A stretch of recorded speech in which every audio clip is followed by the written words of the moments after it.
నమస్కారం. నారీ భేరీ కార్యక్రమానికి స్వాగతం.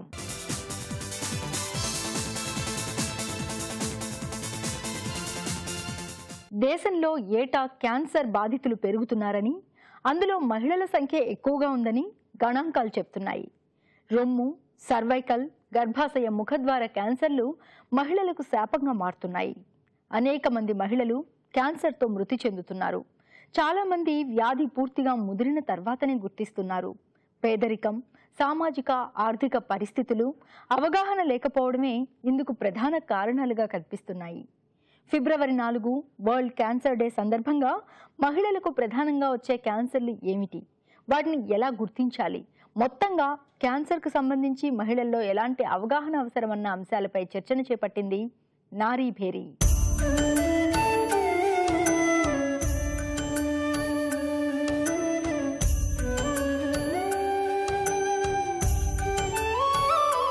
డాక్టర్ బాలమ్మ గారు, దేశంలో ఏటా క్యాన్సర్ బారిన పడే మహిళల సంఖ్య ఎక్కువగా ఉంటుందని గణాంకాలు చెప్తున్నాయి. మహిళల్లో క్యాన్సర్లకు ప్రధాన కారణాలు ఏంటి? ముఖ్యంగాను మన దేశంలో క్యాన్సర్ ద్వారా మరణాలు చాలా ఎక్కువగా ఉన్నాయి. ముఖ్యంగా గర్భాశయపు ముఖద్వారపు క్యాన్సర్, సర్వైకల్ క్యాన్సర్ 25% మరణాలు ప్రపంచంలో మన దేశంలో జరుగుతున్నాయి. దీనికి ముఖ్యమైన కారణాలు చాలా ఉన్నాయి. దీనికి ముఖ్యమైన కారణం 3 చెప్పగలను నేను. ఒకటేమో మన దగ్గర స్క్రీనింగ్ ప్రొసీజర్ లేదు. గర్భాశయ ముఖద్వారపు క్యాన్సర్లో డౌన్ స్టేజింగ్ అని ఉంటుంది. అంటే క్యాన్సర్ లక్షణాలు రాకముందే 10 సంవత్సరాల ముందర నుంచి కూడా కొన్ని లక్షణాలు కనిపిస్తాయి అన్నమాట. ఆ సమయంలో మనం గుర్తించగలిగితే గనక క్యాన్సర్ రాకుండా ఆపొచ్చు. దీన్ని ప్రివెంటివ్ క్యాన్సర్ అంటాం. దీంట్లో ముఖ్యమైనది ఏంటంటే విఐ అంటారు, visual inspection with acetic acid అని. అంటే ప్రతి స్త్రీకి ఏ కారణంతో అన్నా రానియండి, కానీ లేదా స్క్రీనింగ్ క్యాంప్స్ కూడా పెట్టొచ్చు. పిహెచ్సిస్ నుంచి స్టార్ట్ చేయాలన్నమాట. ఇది ప్రైమరీ హెల్త్ సెంటర్స్ నుంచి. అక్కడ ఎంత 50% మంది స్త్రీలు ఉన్నారంటే 35 ఏళ్ళు దాటిన వాళ్ళు ఒక 30% మంది ఉండొచ్చు అందరూ. ఆ 30% మందికి మనం చూడాలన్నమాట. అందులో ఈ అసిటిక్ యాసిడ్ 3% or 5% అని ఉంటుంది. దాన్ని రాసి చూస్తే క్యాన్సర్ లక్షణాలు ఉండేటట్టుగా ఉంటే కనుక, రాబోయేటట్టుగా ఉంటే తెల్లగా అవుతుందన్నమాట. దాన్ని చూసి వాళ్ళు గుర్తించి దీన్ని ఏరియా హాస్పిటల్కి పంపించేయాలి. అక్కడ వాళ్ళు కాల్పోస్కోపీ పరీక్ష చేసి, ఆ ముఖ పరీక్ష చేసి అందులో క్యాన్సర్ ఉంటే వాళ్ళు క్యాన్సర్ హాస్పిటల్కో లేకపోతే టీచింగ్ హాస్పిటల్కి పంపించడం అలా చేయాలి. ఇలా చేస్తే మనం డౌన్ స్టేజింగ్ అంటారు. అంటే క్యాన్సర్ దాకా పోకుండానే ముందరే గుర్తించడం అన్నమాట. ఇది మన దేశంలో పెళ్ళిళ్ళు తొందరగా అయిపోతున్నాయి. పెళ్ళిళ్ళు తొందరగా అయి సంభోగం తొందరగా మొదలు పెడితే కనుక హెచ్పివి వైరల్ ఇన్ఫెక్షన్ అనేది చాలా తొందరగా వచ్చేస్తుంది. కనీసం 75-80% మంది దంపతులలో ఇది ముందర ఉంటుంది, HPV virus infection, human papilloma virus. ఇందులో మామూలుగా అది 30-35 ఏళ్ళు వచ్చేసరికి చాలా వరకు తగ్గిపోతాయి అవి. కానీ ఏవైతే హై రిస్క్ క్యాన్సర్ కాజ్ చేసే వైరస్లు ఉంటాయో అవి ఉండిపోతాయి అన్నమాట. అందులో ముఖ్యంగా ప్రధానమైంది 16-18. కాబట్టి 35 ఏళ్ళు దాటిన తర్వాత కనీసం మన దేశంలో స్త్రీలకు స్క్రీనింగ్ ఉంటే బాగుంటుంది. డాక్టర్ రమేష్ గారు, సర్వైకల్ క్యాన్సర్ చాలా వరకు ముదిరిన దశలోనే గుర్తిస్తున్నారు, ఆ తర్వాతే డాక్టర్లను కలుస్తున్నారు. అసలు ఈ క్యాన్సర్ లక్షణాలు ఏంటి, దీన్ని ఎలా గుర్తించాలి? ఈ సర్వైకల్ క్యాన్సర్ యొక్క వ్యాధి లక్షణాల గురించి గ్రహిస్తే 45 నుంచి 55 సంవత్సరాల వయసులో స్త్రీలలో కామన్గా చూడటం జరుగుతుంది. ఇందాక మనం డిస్కస్ చేసినట్టు హెచ్పివి వైరస్ ఇన్ఫెక్షన్ వల్ల వస్తుంది. ఇనీషియల్ ఫేజ్లో పేషెంట్కి ఎటువంటి లక్షణాలు ఉండవు. జబ్బు కొద్దిగా పెరిగిన తర్వాత, గర్భాశయ ముఖద్వారం మీద పుండులాగా మారిన తర్వాత నీరు కారటం, లేకపోతే రక్తస్రావం రావటం, ఇన్ఫెక్షన్ రావటం, ఇటువంటి లక్షణాలు ఉంటాయి. నొప్పి అనేది మొదటి దశలో ఏ విధంగానూ ఉండదు. అందువలన స్త్రీలు దాన్ని ఇగ్నోర్ చేయడం కూడా కామన్గా జరుగుతూ ఉంటుంది. బ్లీడింగ్ అవ్వటం కూడా స్త్రీలలో సాధారణమే కాబట్టి అది ఇంకొక కారణం స్త్రీలు ఇగ్నోర్ చేయటం. కాకపోతే గ్రహించాల్సింది ఏంటంటే జబ్బు కొద్దిగా ఎక్కువైన తర్వాత బ్లీడింగ్ ఎక్కువగా అవటం, రెగ్యులర్ టైంలోనే అయి ఉండొచ్చు కానీ ఎక్కువగా అవటం, లేకపోతే మంత్కి మధ్యలో కూడా బ్లీడింగ్ అవటం, ఇటువంటి లక్షణాలు ఉంటాయి. సో ఏమాత్రము వాళ్ళ మెన్స్ట్రల్ సైకిల్ డిస్టర్బెన్స్ ఉన్నది అనిపించినప్పుడు వాళ్ళ గైనకాలజిస్ట్ని కానీ దగ్గరలో ఉన్న ఫిజిషియన్ కానీ కాంటాక్ట్ చేయడం అవసరం ఉంటుంది. సో ఈ విధంగా ఎర్లీ స్టేజ్లో ఉన్న సిమ్టమ్స్ స్పెసిఫిక్గా క్యాన్సర్కి అనే లక్షణాలు ఏమీ ఉండవు. మామూలుగా ఉండే లక్షణాలే కొద్దిగా ముదరటం, ఎక్కువగా ఉండటం జరుగుతూ ఉంటుంది. లేట్ స్టేజెస్లో పేషెంట్స్కి పక్కనే ఉన్న మూత్ర సంచికి వెళ్ళే దారులు మూసుకుపోవటం వలన యూరిన్ వెళ్ళటంలో ఇబ్బందులు, లేకపోతే యూరిన్లో రక్తస్రావం జరగటం, ఇటువంటి లక్షణాలు కనబడుతూ ఉంటాయి. ఓన్లీ లేట్ స్టేజెస్లోనే ఇతర భాగాలకి ఊపిరితిత్తులకు కానీ కాలేయం కాటి పాకడం జరుగుతుంది. కాకపోతే సర్వైకల్ క్యాన్సర్లో ఏంటంటే లక్షణాలు రక్తస్రావం అనేది ఎర్లీగా రావటం వలన డాక్టర్ని సంప్రదించే అవకాశం ఉంటుంది. కాకపోతే మనం చాలామంది పేషెంట్లు లేట్ స్టేజ్లో రావటం చూస్తూ ఉంటాం. దీనికి కారణం ప్రజల్లో అవగాహన లేకపోవటం, వ్యాధి లక్షణాలు తెలియకపోవటం, రెండవది అనుమానం ఉన్నా దాన్ని పరీక్ష చేయించుకోవడానికి అవకాశం లేకపోవటం. డాక్టర్ రఘురామ్ గారు, రొమ్ము క్యాన్సర్ విషయంలో తెలిస్తే జయం, తెలియకపోతే భయం అనే నానుడి మనం ఎక్కువగా వింటూ ఉంటాం. అసలు రొమ్ము క్యాన్సర్ ముదిరిన దశలోనే గుర్తిస్తున్నారు, డాక్టర్ దగ్గరికి వస్తున్నారు. మరి ఈ క్యాన్సర్ లక్షణాలు అనేవి ఎలా ఉంటాయి? దీన్ని తొలి దశలో ఎలా గుర్తించాలి? రొమ్ము క్యాన్సర్ ఒక మహమ్మారి. మన దేశంలో అవగాహన లేకపోవటం వల్ల డాక్టర్ బాలంబ గారు చెప్పినట్టు జాతీయ స్థాయిలో ఆర్గనైజ్డ్ రొమ్ము క్యాన్సర్ స్క్రీనింగ్ పరీక్షలు చేసే ఒక ప్రోగ్రాం లేకపోవటం వల్ల మన దేశంలో సుమారు 150,000 కొత్త రొమ్ము క్యాన్సర్ కేసులు నమోదవుతున్నాయి. తొలి దశలో గుర్తించడానికి చాలా ఇంపార్టెన్స్ ఇవ్వాలి మనము. ఇప్పుడు రొమ్ములో ఒక గడ్డ వస్తే చాలామంది అది క్యాన్సర్ అని భయపడతారు. గైనకాలజిస్ట్ దగ్గరికి వెళ్ళొచ్చు, ఆంకాలజిస్ట్ దగ్గరికి వెళ్ళొచ్చు, సర్జన్ దగ్గరికి వెళ్ళొచ్చు. కానీ గడ్డ గమనించగానే అది క్యాన్సర్ అని మహిళలు అనుకుంటారు. కానీ వాస్తవానికి అది అపోహ. వాస్తవానికి 10 మందికి రొమ్ములో ఏమైనా గడ్డ ఉంటే ఒక్కరికే క్యాన్సర్ ఉంటుంది. అంటే 1 out of 10 ఒకరికే క్యాన్సర్ ఉంటుంది. కానీ ఆ గడ్డ, రొమ్ములో ఉండే గడ్డ క్యాన్సరా క్యాన్సర్ కాదా అని నిర్ధారించడానికి 3 సంగతులు ఇంపార్టెంట్. దీన్ని ట్రిపుల్ అసెస్మెంట్ అంటాం. సో ఫస్ట్ థింగ్ ఏంటంటే క్లినికల్ ఎగ్జామినేషన్, డాక్టర్ పరీక్ష చేయటం, రొమ్ముని పరీక్ష చేయటం, అది మొట్టమొదటిది. రెండవది ఇమేజింగ్, అంటే మ్యామోగ్రామ్, రొమ్ముకి ఎక్స్రే, దాంతోపాటు రొమ్ముకి అల్ట్రాసౌండ్ స్కాన్. ఈ రెండిట్లో గనక ఏమైనా గడ్డ ఉన్నట్లయితే అల్ట్రాసౌండ్ ఆధ్వర్యంలో ఆ మహిళకి నొప్పి లేకుండా ఫస్ట్ లోకల్ అనెస్థీసియా ఇచ్చి మొద్దు పారిపోవటానికి ఆ ట్రాక్లో నుంచి నీడిల్ని అల్ట్రాసౌండ్ గైడెన్స్తో పంపించి చిన్న ముక్క తీయటం, దీనిని ultrasound guided core needle biopsy అంటారు. ఈ 3 పరీక్షలు, clinical examination, mammography, ultrasound, biopsy, ఈ 3 ట్రిపుల్ అసెస్మెంట్ అంటాం. ఈ ట్రిపుల్ అసెస్మెంట్తో సర్వసాధారణంగా 100 మందిలో 99 మందికి రొమ్ములో ఉన్న గడ్డ క్యాన్సరా కాదా అని ఖచ్చితంగా నిర్ధారించవచ్చు. రొమ్ములో గడ్డ ఉండగానే ఆపరేషన్ చేయాల్సిన అవసరం లేదు, ఆ మహిళకి భయపెట్టాల్సిన అవసరం లేదు. ఫస్ట్ కౌన్సిలింగ్ అనేది చాలా ఇంపార్టెంట్. ఉషాలక్ష్మి గారు, క్యాన్సర్ అంటేనే గుండెల్లో రాయి పడ్డట్టుగా వణికిపోతూ ఉంటారు సామాన్య ప్రజానీకం అంతా కూడా. మరి క్యాన్సర్ చికిత్సపై కూడా అనేక రకాలైనటువంటి అనుమానాలు, అపోహలు ఉన్నాయి. నిజంగానే క్యాన్సర్ చికిత్స అంత బాధాకరమైందా? క్యాన్సరే బాధాకరమైన సంగతి. అది మన శత్రువు. ఆ శత్రువుని పారదోలాలి అంటే అనేక రకాలుగా, ఒక రకంగా కాకుండా అనేక రకాల పద్ధతుల ద్వారా ఈ క్యాన్సర్ని అటాక్ చేయాలి. అన్నిటికన్నా ముఖ్యమైన సంగతి జనంలో ఒక అవగాహన ఏర్పడాలి. 40 ఏళ్ళు రాగానే హార్ట్ అటాక్ వస్తుందనేసి డయాగ్నోస్టిక్ సెంటర్స్కి వెళ్ళి ఈసీజీ ఎట్లా చేయించుకుంటున్నారు, బ్లడ్ షుగర్ ఎట్లా టెస్ట్ చేసుకుంటున్నారు, డాక్టర్ని అడగకుండానే మ్యామోగ్రామ్ కూడా ఒక ఐటమ్ కింద ఆ డయాగ్నోస్టిక్ సెంటర్స్లో పబ్లిష్ చేసి ఆ పరీక్షలు అయ్యి చేయడం ఎంతో ముఖ్యమైన సంగతి. క్యాన్సర్ తొలి దశలో గనక గుర్తించగలిగితే గోటితో వెళ్ళిపోయేంత సులువుగా వైద్యం జరిగిపోతుంది. హాస్పిటల్లో ఉండవలసిన అవసరం ఉండదు.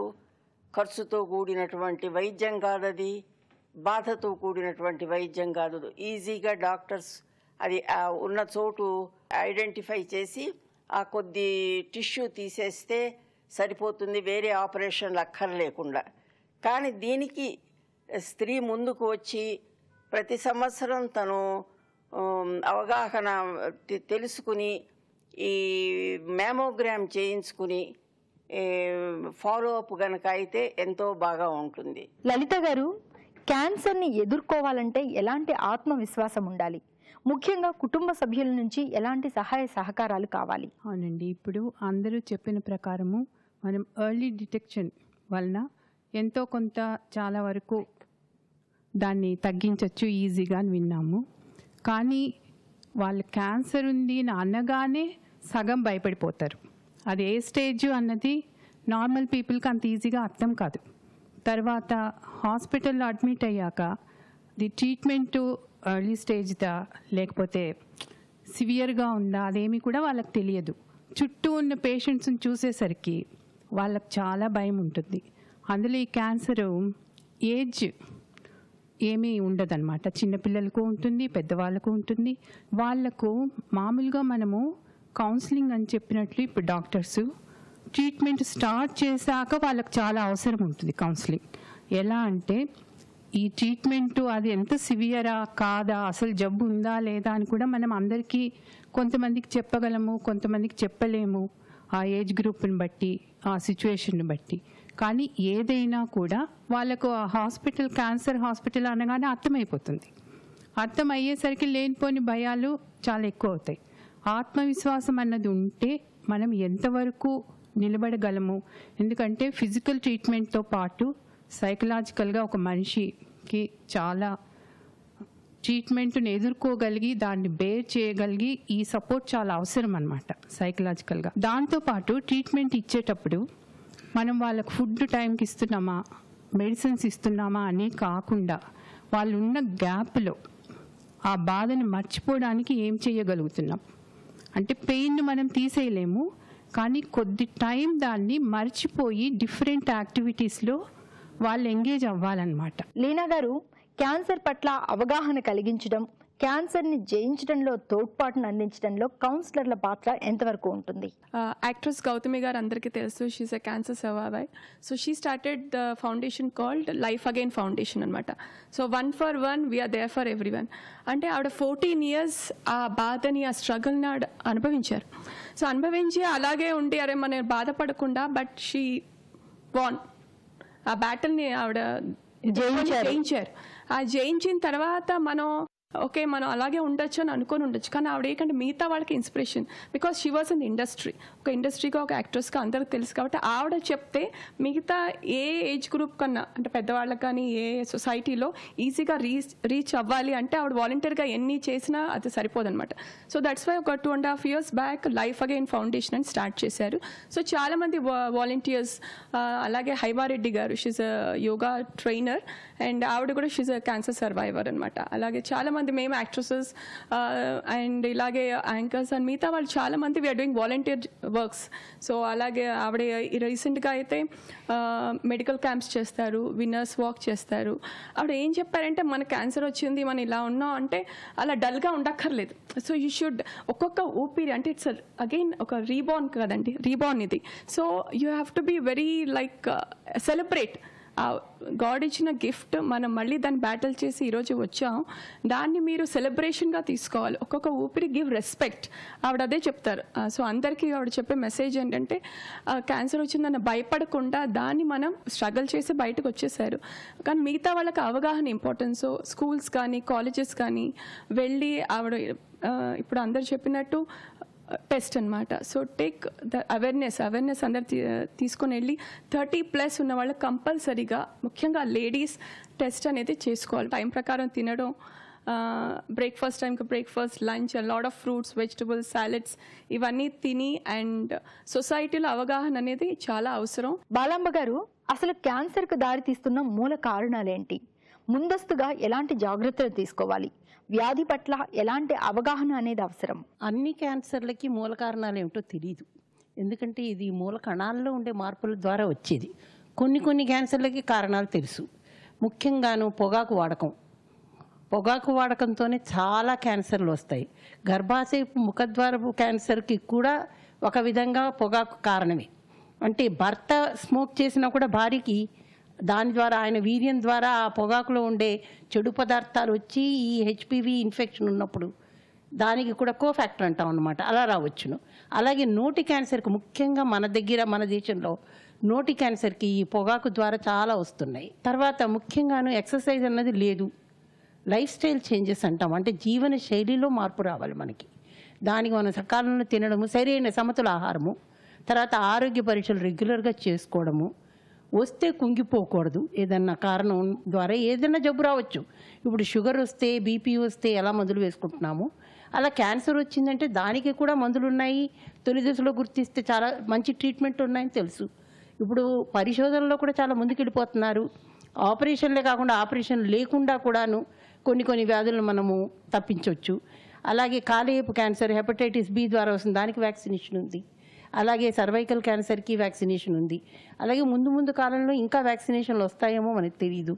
కానీ జీవనశైలిలో మార్పులు మాత్రం చాలా ముఖ్యము.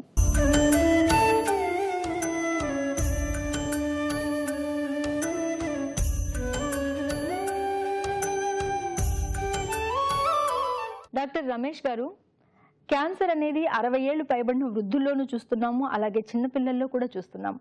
మరి క్యాన్సర్ రావడానికి మూల కారణాలు ఏంటి? క్యాన్సర్ పలానా వయసులోనే వస్తుందని లేదు. ఏ వయసులో అయినా రావచ్చు.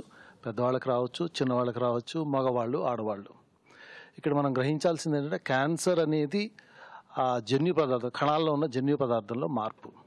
సాధారణంగా క్యాన్సర్ అనేది వయసు మీరిన వారిలో ఎక్కువగా చూస్తాం, 50+. దీనికి కారణం ఏంటంటే డాక్టర్ గారు చెప్పినట్టు మన చుట్టూ ఉన్న వాతావరణంలో కాలుష్యం కావచ్చు, సూర్యరశ్మిలో ఉన్న అల్ట్రావైలెట్ రేడియేషన్ కావచ్చు, మన ఆహార పద్ధతుల మార్పు వల్ల కావచ్చు. ఏ కారణమైనా కూడా ఈ అన్నీ ఆ శరీరంలో ఉన్న కణాల్లో మార్పులు తీసుకొస్తాయి. దీన్ని మ్యూటేషన్ అంటాం. ఈ మ్యూటేషన్ వలన శరీరంలో నార్మల్గా జరగాల్సిన పద్ధతుల్లో మార్పు వస్తుంది. మనం అర్థం చేసుకోవడానికి ప్రతి మనిషి శరీరంలో కనీసం కొన్ని లక్షల కోట్ల కణాలు ఉన్నాయి. ప్రతిరోజు చర్మం నుంచి కొన్ని లక్షల కణాలు పోతూ ఉన్నాయి. అదేవిధంగా శరీరం అన్ని కణాలని ఉత్పత్తి చేస్తుంది. మరి దీన్ని ఎవరో నియంత్రిస్తున్నారు, ఎన్ని కణాలు రావాలి అని. దాన్ని మన కణాల్లో ఉన్న జెనెటిక్ మెటీరియల్ నియంత్రిస్తుంది. ఈ క్యాన్సర్ వచ్చిన వాళ్ళలో ఏమవుతుందంటే మనం ఇందాక డిస్కస్ చేసిన కారణాల వల్ల ఆ జన్యు పదార్థంలో మార్పులు వస్తాయి, మ్యూటేషన్ జీన్స్లో. ఈ మ్యూటేషన్ వల్ల ఏమవుతుందంటే ఆ నియంత్రించే శక్తి శరీరం కోల్పోతుంది. మనకి ఇన్ని కణాలు కావాలంటే అంతకన్నా ఎక్కువ ప్రొడ్యూస్ అవుతాయి. కణాల ఉత్పత్తి ఆపలేం, అతిగా కణాలు ఉత్పత్తి అవుతాయి. ఉత్పత్తి అయిన కణాలు సరిగ్గా పనిచేయవు. ఉదాహరణకి కాలేయంలో క్యాన్సర్ వచ్చింది అంటే అక్కడ ఏం జరుగుతుంది? అతిగా కాలేయపు కణాలు ఉత్పత్తి అవుతాయి, అది ఒక కణితిలాగా మారుతుంది. ఆ తయారైన కణాలు కూడా పనిచేయవు. సో కాలేయం పని చేయకపోతే జరిగేదేంటి? ఆ పేషెంట్కి జాండీస్ వస్తుంది. సో ఈ విధంగా క్యాన్సర్ అంటే అతిగా ఉత్పత్తి అయిన కణాలు, ఆ కణితి ఏ భాగంలో ఫామ్ అవుతుందో దాన్ని క్యాన్సర్ అంటాం. ఉదాహరణకి లంగ్స్లో వస్తే లంగ్ క్యాన్సరు, థైరాయిడ్లో వస్తే థైరాయిడ్ క్యాన్సర్. సో కారణం రకరకాల కారణాలు ఉన్నాయి, కానీ ఇవి అన్నీ కూడా ఆ కణాల్లోని జెనెటిక్ మెటీరియల్లో మార్పు తీసుకురావటం, ఆ మార్పు వలన నియంత్రణ కోల్పోవటం, ఈ విధంగా క్యాన్సర్ వస్తుంది. రఘురామ్ గారు, ఒకప్పుడు క్యాన్సర్ను ప్రాణాంతకమైన వ్యాధిగా భావించేవాళ్ళు. సినిమాల్లో సైతం క్యాన్సర్ వచ్చింది అంటే ఇక జీవితం ఆగిపోయింది అనేటట్లుగా భావించేవాళ్ళు. నేడు చాలామంది క్యాన్సర్ని జయించి ఆరోగ్యకరమైనటువంటి జీవితాన్ని జీవిస్తున్నారు. మరి ఈ రోజుల్లో క్యాన్సర్కి ఎలాంటి ఆధునిక వైద్యం అందుబాటులో ఉంది? క్యాన్సరుని మనం జయించాలంటే ధైర్యం ఉండాలి. అది 50% ఆఫ్ ద ట్రీట్మెంట్. చికిత్స మొదలుపెట్టే ముందు ఆ పేషెంట్కి, వారి కుటుంబ సభ్యులకి ధైర్యం ఇవ్వటం అనేది 50% ఆఫ్ ద ట్రీట్మెంట్. మిగతా 50% ట్రీట్మెంట్ అన్నమాట. సో ఈ ధైర్యంతో ముందర గనక మొదలుపెట్టి అత్యాధునికమైన ట్రీట్మెంట్స్తో తొలి దశలో గుర్తించి క్యాన్సర్ని అత్యాధునికమైన ట్రీట్మెంట్స్తో ట్రీట్ చేసినట్టయితే రొమ్ము క్యాన్సర్ బారిన మరణించరు. ఏజ్ రీత్యా ఓల్డ్ ఏజ్ వల్ల మరణించే అవకాశాలు ఉంటాయి, కానీ రొమ్ము క్యాన్సర్ వల్ల మరణించరు. రొమ్ము క్యాన్సర్ని తప్పకుండా జయించవచ్చు. దీన్ని జయించాలి, రొమ్ము క్యాన్సర్ని జయించాలంటే మనం తొలి దశలో గుర్తించాలి. తొలి దశ అంటే నేను ఇంతకుముందు చెప్పినట్లు స్క్రీనింగ్ మ్యామోగ్రామ్ పరీక్షలు 40 సంవత్సరాలు పైబడిన మహిళలు కనుక చేయించుకున్నట్లయితే తొలి దశలో కనుక గుర్తిస్తే రొమ్ముని తొలగించాల్సిన అవసరం లేదు. అత్యాధునికమైన ట్రీట్మెంట్స్లో మొట్టమొదటిది సర్జరీ. సర్జరీలో సర్వసాధారణంగా రొమ్ము క్యాన్సర్ వస్తే రొమ్ముని తొలగించేవారు. ఇటీవల కాలంలో తొలి దశలో గుర్తిస్తే రొమ్ములో ఉండే ఆ కణితి చుట్టూ నార్మల్ టిష్యూని తీయటం అనేది వైడ్ లోకల్ ఎక్సిషన్ అంటారు. ఈ వైడ్ లోకల్ ఎక్సిషన్ చేశాక రొమ్ములో సొట్ట ఏర్పడుతుంది. కాబట్టి ఆ సొట్ట కూడా తెలియకుండా ఆంకోప్లాస్టిక్ పద్ధతుల ద్వారా, అంటే ప్లాస్టిక్ సర్జరీ పద్ధతుల ద్వారా రొమ్ములో డిఫరెంట్ ఏరియాస్ నుంచి రొమ్ము టిష్యూని మొబిలైజ్ చేసి ఎక్కడైతే కణితి తీశారో ఆ కణిత ఏరియాని ఫిల్ చేయటం అనేది ఆంకోప్లాస్టిక్ సర్జరీ అంటారు. అంటే రొమ్ము తీసేశాక రీకన్స్ట్రక్షన్ కాదు నేను చెప్పేది. రొమ్ములో కణితి గడ్డ తీశాక సొట్ట ఏర్పడుతుంది కాబట్టి ఆ సొట్టని పూడ్చే పద్ధతిని ఆంకోప్లాస్టిక్ సర్జరీ అంటారు. గత 20 ఏళ్లలో అత్యాధునికమైన టెక్నిక్స్తో రొమ్ములో క్యాన్సర్ వస్తే తప్పకుండా ఏ ఏరియాలో వచ్చినా కూడా రొమ్ములో సొట్ట కనిపించకుండా చేసే పద్ధతులు వచ్చినాయి. ఉషాలక్ష్మి గారు, నేడు చాలా మంది క్యాన్సర్ని జయిస్తున్నారు, ఆనందంగా జీవిస్తున్నారు. వారి అనుభవాల నుంచి మిగతా వారు ఎలాంటి స్ఫూర్తిని పొందాలి? ఆహా, నీకు క్యాన్సర్ వచ్చిందా, అయ్యో ఏమైందనే మాటలు తగ్గించేసేసి అసలు సంగతికి వచ్చి క్యాన్సరు రావడం, క్యాన్సర్ రాకుండా చేసుకోవడానికి క్యాన్సర్ జయించిన స్త్రీల దగ్గర నుంచి సంగతులు తెలుసుకుని తక్కిన వారు కూడా ఆ పద్ధతిలోనే వెళ్తే చాలా వరకు ఉపయోగంగా ఉంటుంది. మానసికంగా చుట్టుపక్కల వాతావరణం కూడా కాస్త మానసికంగా ఆహ్లాదంగా ఉండే విధంగా ఉంటుంది. ఓకే అండి. నేడు క్యాన్సర్ను చూసి అంతగా భయపడాల్సిన అవసరం లేదు. గతం కంటే మెరుగైన చికిత్సలు అందుబాటులో ఉన్నాయి. క్యాన్సర్ను జయించిన ఎంతో మంది మన కళ్ళ ముందే ఉన్నారు. అవగాహనతో మహిళలు సులువుగా క్యాన్సర్ను జయించవచ్చని నిపుణులు అంటున్నారు. ఇది నేటి నారీభేరి. వచ్చే వారం మరో అంశంతో మళ్ళీ కలుద్దాం. నమస్కారం.